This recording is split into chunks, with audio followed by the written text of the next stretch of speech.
Good morning, everybody. Oh, is the crowd growing for a reason? It's good to see everybody. Here we are on day whatever.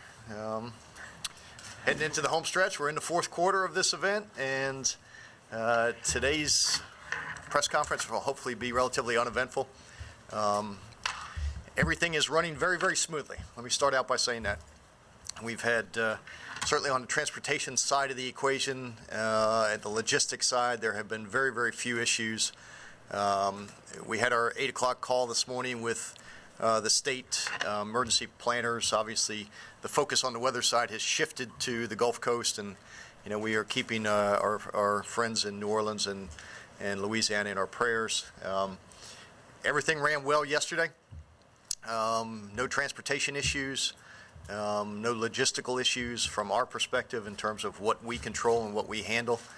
Response from the delegates has been overwhelmingly appreciative and profoundly actually amazed at the warmth of the reception and the friendliness with which they have been greeted and how much they have enjoyed their stay in the Tampa Bay area. I mean, it has been amazing to me, and I've watched these conversations take place. When you have Secret Service agents and police officers giving directions and giving out water, and in the case of some situations, bringing food to protesters, it's a good day. So I couldn't be more thankful of how this has turned out, couldn't be more proud, not only of the men and women of law enforcement, but all of our employees that have been manning the call center 24 hours a day, that have been manning the emergency operations center 24 hours a day. The solid waste folks that have been staging every day to come in behind the protests and clean up to make sure the city looks as good as it does, to the Parks and Recreation folks, to our code enforcement folks. I mean, it has truly been a team effort, and I think, and I'm not going to necessarily jinx this, but I think when this is said and done, and when everyone leaves tomorrow, this will be the benchmark for which any city should strive for. This will be what other cities look to as a model of how these types of events could and should be run. I'm going to let Chief Castor get into the law enforcement side of it, but the fact that we have only had 2 arrests throughout the course of this event, I think speaks volumes to the men and women that are out there on the street, engaged with these protesters, protecting their First Amendment rights, being respectful, being facilitating, helping them have a good experience and giving them the opportunity to voice their opinions. I think it really can't be overstated enough. And so whether they're on the green team of a sheriff's deputy's office or the orange and gold of a trooper or Tampa Police Department, they have performed magnificently in sometimes some trying circumstances. I was out there last night where some of the protesters were tempting the police officers with a stick and a donut on a string in front of them. Our police officers, being who they are, said to me, they said, "Mayor, that's no donut. That's a bagel painted to look like a donut." And they, needless to say, didn't take the bait or the donut or the bagel that was painted to look like a donut. They didn't react. They didn't engage. They just smiled and let the protesters do what they wanted to do, and they slunk off somewhere else. So I couldn't be prouder of them. They really have done an amazing job. And so let me give you Chief Castor. Well, I'm not going to say much, just echo what the mayor said, that you usually don't hear warm, friendly, and approachable used to describe officers, and that's all I have heard this week to describe the troopers, the deputies, and the officers that are working this event. And it has all gone, by our calculations, very, very well. So we're just happy the way that it turned out. And again, as Mayor Buckhorn said, we couldn't be prouder of the security plan and the way that the troopers, deputies, and officers have implemented and carried out that plan. They've gone above and beyond, and we're very, very thankful for everything that they have done. All right. Questions?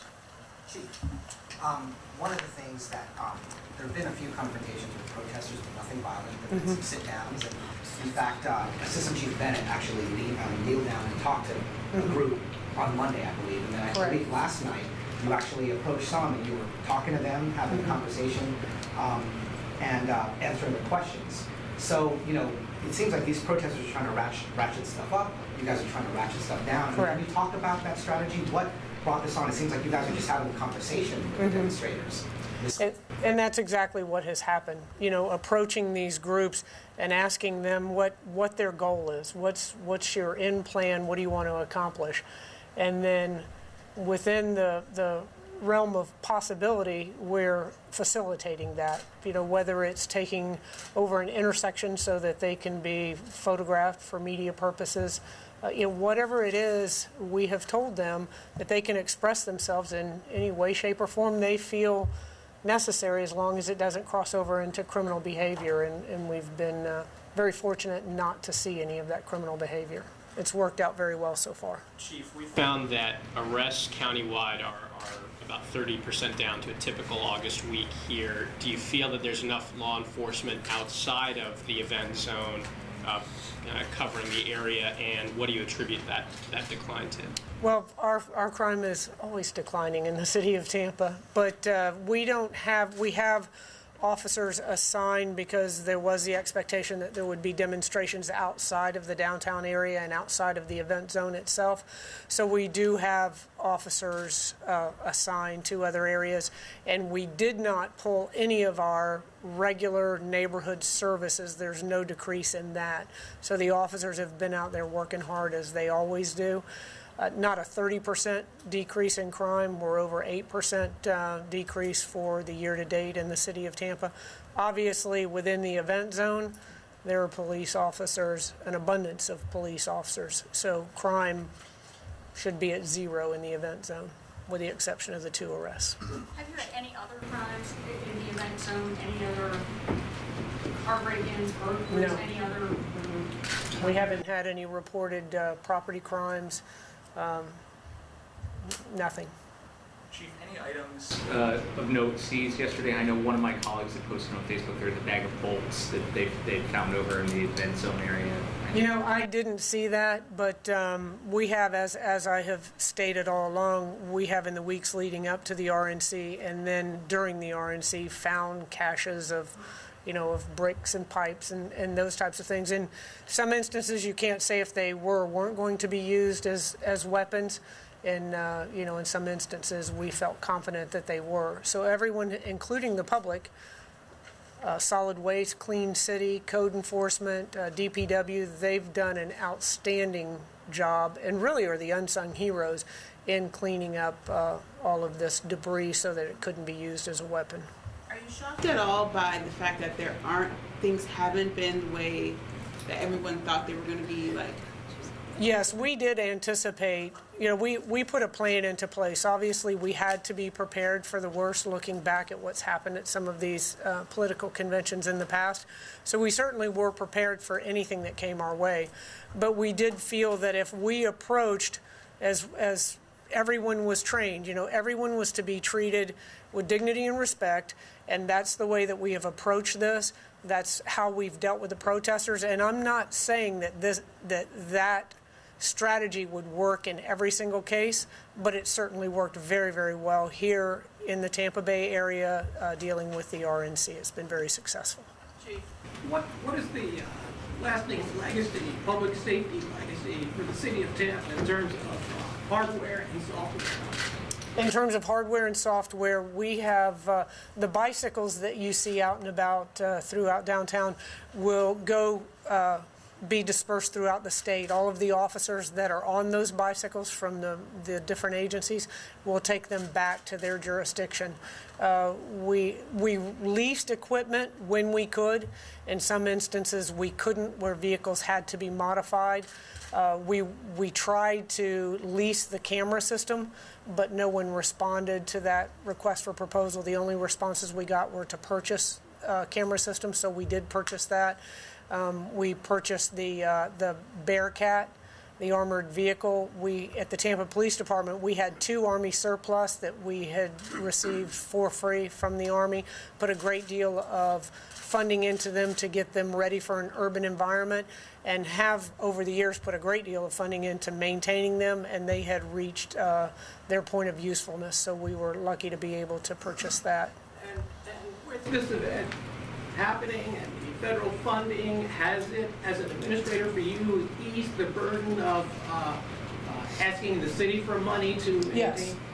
Yes, and I believe that was stated early on, that the city didn't want to encumber a great amount of debt for hosting this. So receiving that grant from the federal government allowed us to develop a security plan and implement that plan without a great deal of cost to any of the agencies that have responded. And how long do you think that will last before it becomes obsolete? The equipment that we have? Well, it depends on the piece of it. You know, the Bearcat, we have had the surplus armored vehicles for years, and they had reached a point where the armed services didn't have a need for them, so they were pretty much secondhand, only driven to church on Sunday. But that vehicle should last us a great deal of time. And then, you know, some of the other things, they all have different lifespans. Vehicles, whether it's an SUV or it's a Bobcat, you know, they have different lifespans, so I couldn't give you an exact. Chief, in terms of security, now tell me about the safety, because I went to one of the protests and there was medical equipment and medical staff helping all protesters. Did you guys have any incident that you can say, well, you guys pretty much helped and we're on the right side? No, well, we just had 2 medical issues. One was during the march in Ybor City. A woman had a seizure, and actually it was a perfect moment. You guys should have been there, because we were monitoring. They walked into a church at the end of the march, and there were probably about 50, 60 people out on the sidewalk, and a police car pulled up and kind of made my heart jump. You know, what's the police car doing there? And an officer got out and opened up the back door, and it was the protester, and let her out, and the whole crowd erupted in applause. So they helped in that instance. And then last night there was an individual that was just somewhat overcome by the heat, so we provided water until he was okay to move on his own. That's it. Chief, can you elaborate a little more on, you said that the neighborhood patrols have been maintained at the typical levels, despite the fact that you've got all these resources here. Can you elaborate a little more on how that has worked out? Well, that's actually a plan that has been in place for years. We do every year with the Gasparilla. Whenever we deploy for the Gasparilla for a Super Bowl, for the RNC, the first element is to put personnel out into the neighborhoods to ensure that there is no reduction whatsoever in service to our citizens, the service that they have grown accustomed to. And then from that point, we look at what resources are left that we can put towards a special event. And all officers are working. We bring in, for example, with the Gasparilla, we bring every single Tampa police officer in to work that event, and that's the same thing with the RNC. 3 days into this now, what would you have done differently from a law enforcement perspective now with these 3 days of knowledge? Well, I don't think that really anything that bears mentioning here, just a few fine-tuning elements, but overall, I'm very proud of the plan that was developed in conjunction with the Hillsborough County Sheriff's Office, and I'm very proud as well of the way that the plan was implemented. Are you surprised? I mean, are you personally are you surprised at how well this has gone? I'm surprised. I don't want to speak for the mayor, but I'm very surprised. No. There you go. He knew all along. I wish he would have told me. I wouldn't have worried so much. Chief, is there anything you pass along to Charlotte's law enforcement agencies next week for DNC? And Yes, we've been in contact, and I think everybody knows that Chief Monroe was down here, as was some of his staff, for a portion of the RNC. And there are things that I will certainly share with him prior to the DNC beginning up there that should assist. What can we expect moving into the weekend as we start crashing down the convention? I know you touched on it a little bit, might not be able to give us specifics, but will we still see security in downtown Tampa as the cleanup is going on? No. You'll probably see a lot of police cars, going out of town very quickly. The majority of the officers, with the exception of the ones that are working midnights, will be going home after their shifts end. For example, today on the day shift, those officers will go home.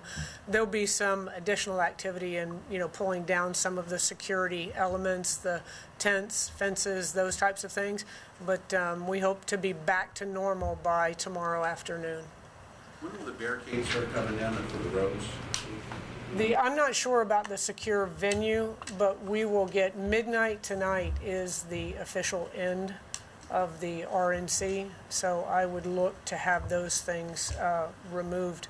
And the mayor may know better than I do. I don't know that transportation end of it, but I would assume that they would start moving those through the night. So right after midnight, that's when the roads are going to start removing barricades? Yeah, I think we're going to start preparations as soon as we can. And will commuters in the morning on Friday morning, will they notice a difference coming to work? Yeah, they should start to, Expressway should be open, and you'll start to see more of the obstacles being removed. Did you have any problems last night with yelling buses? Not that I was aware of. Yeah, not that I was aware of. Yeah. But let me answer your question more seriously. I say no, and I mean no. And I say that because we have trained so hard and so long for this. I mean, it's like being an athlete. You never know till you get into the game how you're going to play.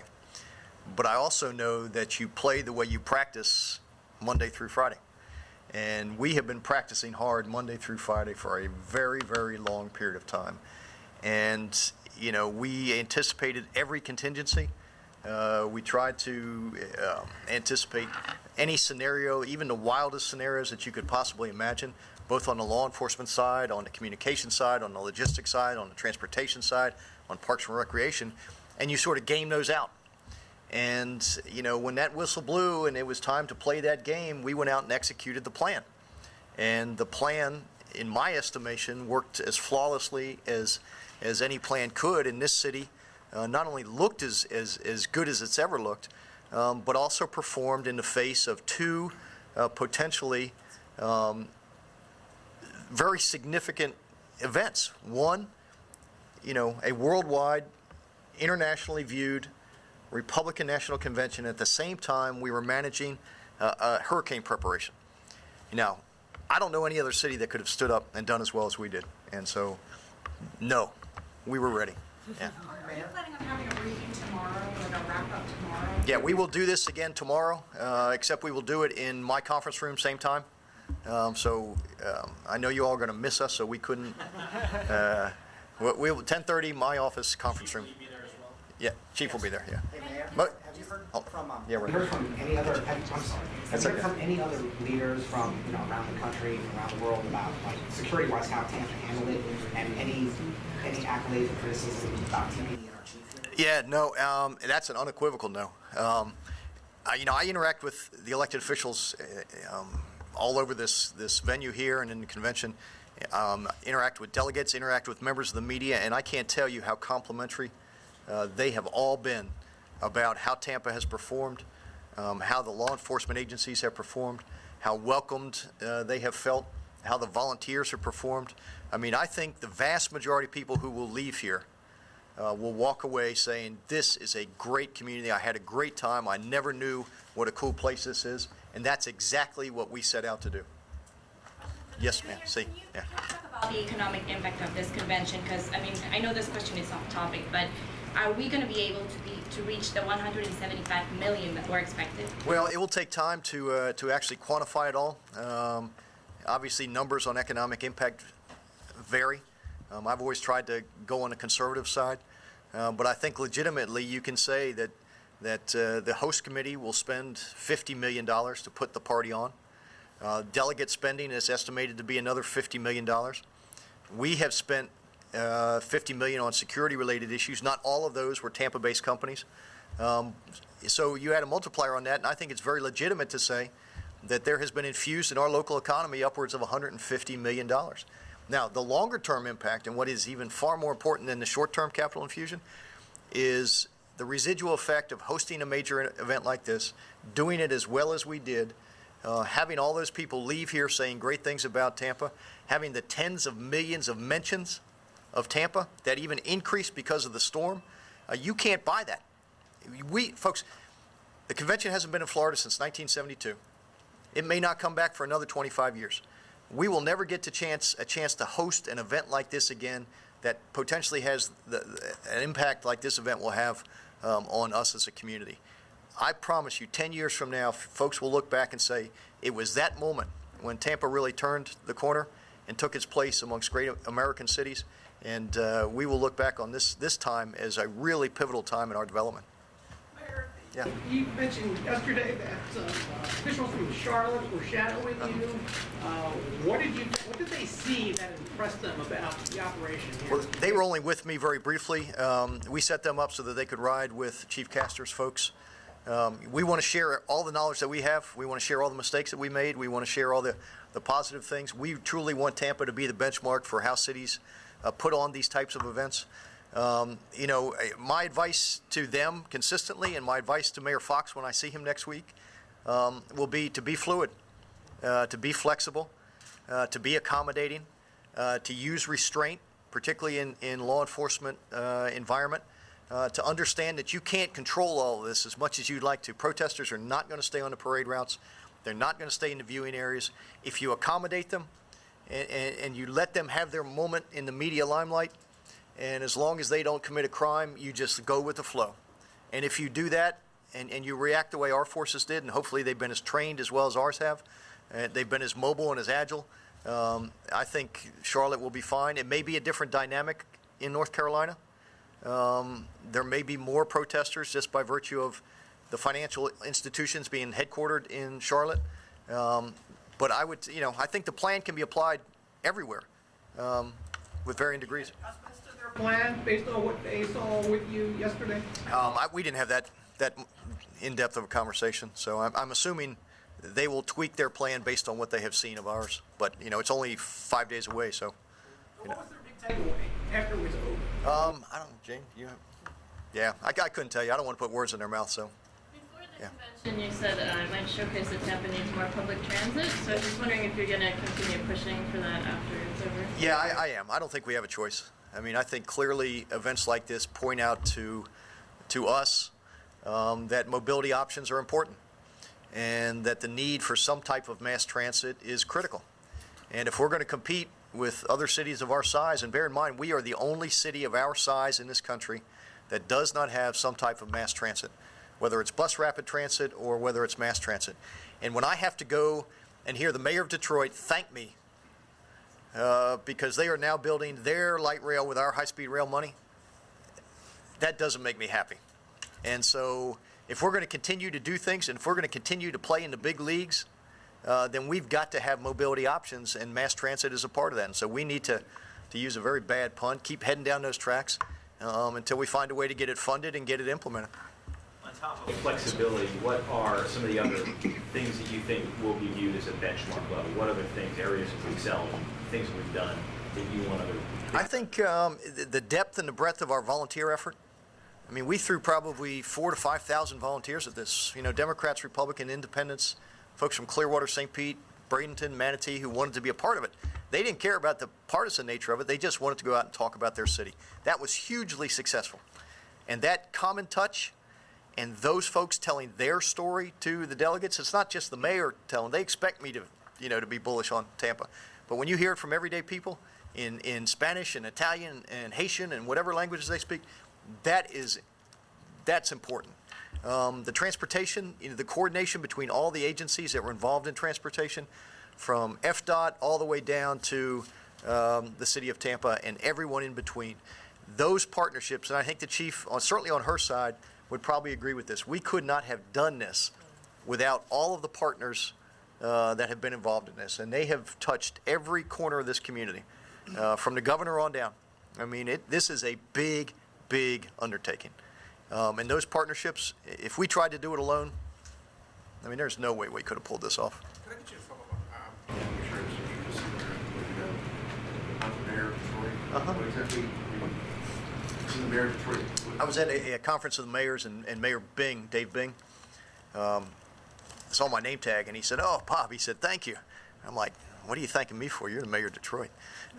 He said, "Oh, yeah, we're taking the money that your governor turned down for the high-speed rail, and we're building our light rail system with it." So still, even after close to 2 years, you're still a little bit upset that they didn't get. Oh, yes, yeah. It made no sense then, and it doesn't make any sense now. You glad this is winding down to a close? No, I want to do this again. I mean, I never liked sleep. You know, I didn't need it. You know, 10 days without it, no big deal. Haven't seen my kids. No, it's. Do I want to? Yeah, I'm happy. I think we're all happy. Yeah, we're all ready to wrap this thing up and go to bed. Mr. Mayor, a political question, talking about the high-speed rail, but different subject. You've had a front row seat here all week and listened to the speeches. How do the Democrats respond to the message that has been put forth here in Tampa? You're going to make me put my partisan hat on? I haven't done it in 6 months. I'll put my American hat on. How about that? You know, I think some of the stuff that I have heard this week is interesting. Obviously, it's going to be a close race. The president is going to have to convince the country that what the steps that he's taken over the last 3.5 years have been the right steps. He inherited a very, very bad situation. All of us know that it's not going to get fixed in 3.5 years. It didn't take 3 years to create the mess. But it's a tight race. I mean, we're a 50-50 country. We're a divided nation. This race will be won in the margins. It will be won in places like Tampa and the I-4 corridor in Florida. Whether Governor Romney, you know, has the attributes, the personal attributes, the ability to connect to voters, remains to be seen. Certainly, you've seen them attempt to soften him up, whether it was with Mrs. Romney or some others. There is a disconnect there if you read the polling data, particularly with women, particularly with Hispanics. They've got some road to make up. The president also has some issues as well. You know, the economy, I think, is going to be ultimately the deciding factor in this, and it's going to get down to whether or not Americans think that the president has done everything that he could do to get us out of this mess, or whether or not Governor Romney has an alternative view that is so compelling that they are willing to change horses in midstream. I don't know what the answer to that. I don't know what the outcome will be. I think the president right now in Florida is still ahead. It's within the margin of error. It will be a very, very competitive race, and it will get down to that ground game, that vaunted ground game that the Obama campaign is known for, and their ability to move those swing voters, particularly Hispanics and women.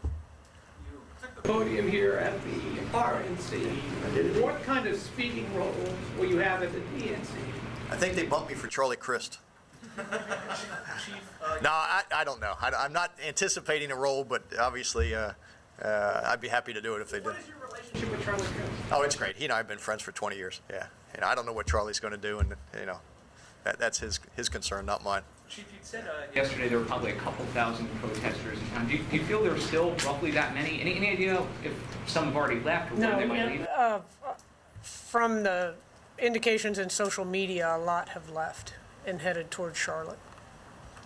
Do we know a number specifically of how many? No. Along those lines, you'd mentioned that the tension was still there to ramp up to Thursday, and I heard from somebody the other day, well, people didn't drive all the way from Ohio to get arrested on Monday. So what's the prognosis looking forward for the next 12 months? Well, again, our plan is unchanged. We are prepared for anything that comes up, but at this point, we don't anticipate any stronger protests than what we've seen over the last 3 days. A lot of the individuals really have left. You got one big day left. Why they started leaving already? I don't know. You have to ask them. Honestly, I'm not sure. There's a lot on the social media saying that, you know, law enforcement's just too tight here in Tampa, and they can't accomplish what they want to accomplish.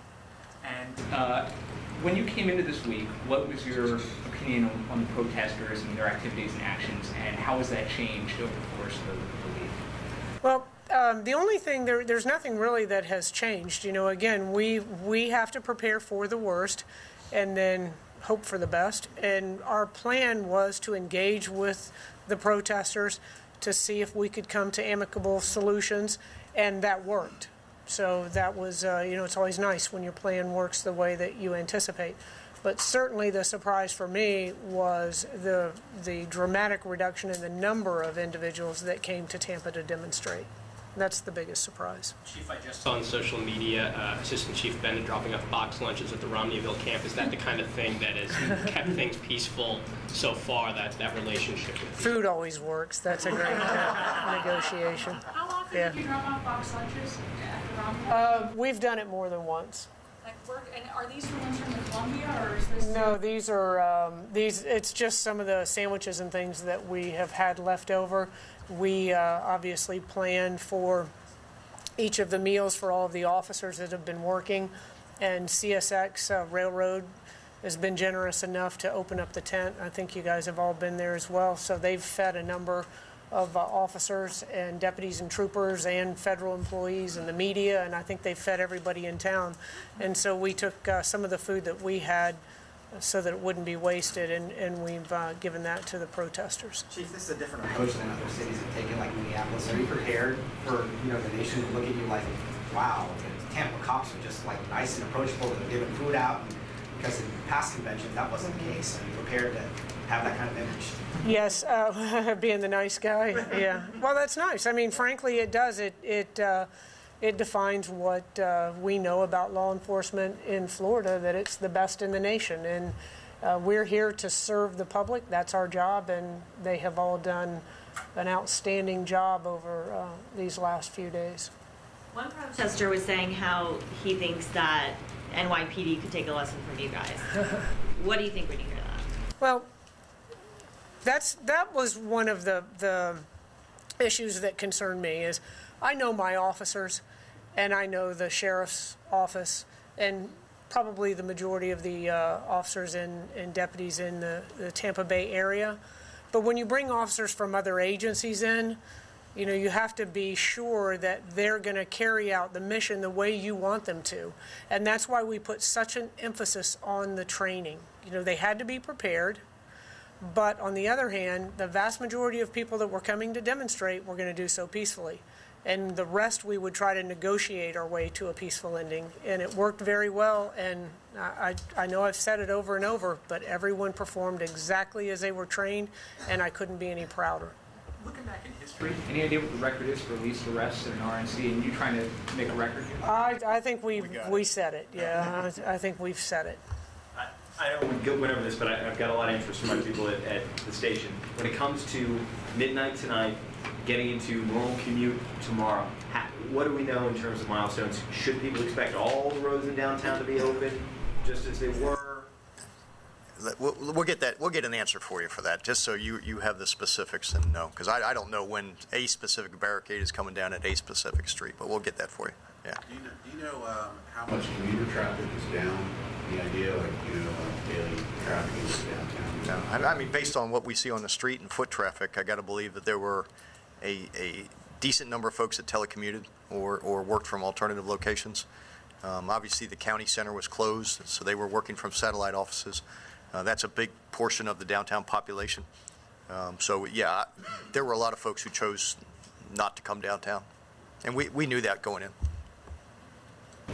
All right, so we will see everyone 10:30 tomorrow at my office in the conference room, and have a great rest of the day. Thank you. You bet. Thanks, everybody.